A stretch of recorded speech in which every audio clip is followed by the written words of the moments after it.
शिंदखेडा तालुक्यातील निसाणी येथील पत्रकारावर हल्ला करणारे वाळू माफियांवर कठोर कारवाई करा, पोलीस अधीक्षकांना ग्रामस्थांचे निवेदन। शिंदखेडा तालुक्यातील मोजे निसाणी येथील वाळू माफिया यांनी अक्षरशः धुडगूस घातलेला आहे। नदी पात्रातून सर्रासपणे गौण करीत लूट करीत निसर्गाचा समतोल बिघडवण्याचा काम हे वाळू माफिया करीत आहे। शिवाय वाळू माफियांनी संपूर्ण परिसरात गुंडेशाही सुरू केलेली असून याबाबत निसाणी गावातील एका पत्रकाराने गौण करीत बाबत विचारणा केली तर त्या पत्रकाराला वाळू माफियांनी घरात घुसून बेद मारहाण केली।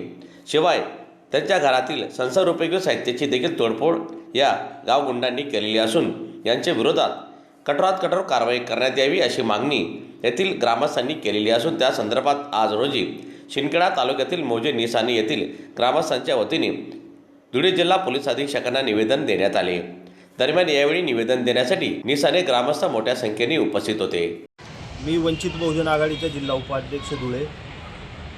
गेल्या 15 तारखेला जतन भीमराव नगराडे यांच्यावर प्राणघातक हल्ला झालेला होता।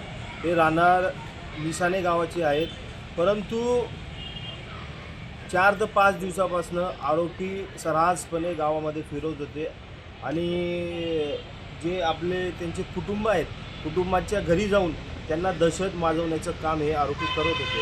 आणि जे आरोपी आहेत ते रेती माफिया आणि दबंगशाही म्हणजे बघितलं गेलं तर या आम्ही जिल्हा SP साहेबांना निवेदन देताना सांगितलं की साहेब हे जे आरोपी आहेत ते उत्तर प्रदेश सारख्या गुन्ह्यासारखे इथे शिंदखेडा शहरामध्ये आणि तालुक्यामध्ये गुन्हे करत आहेत आणि त्याच्यामध्ये जो राजगिरासे म्हणून जो मुलगा आहे त्या मुलावर आधीसुद्धा ॲट्रॉसिटी ॲक्ट दाखल आहे।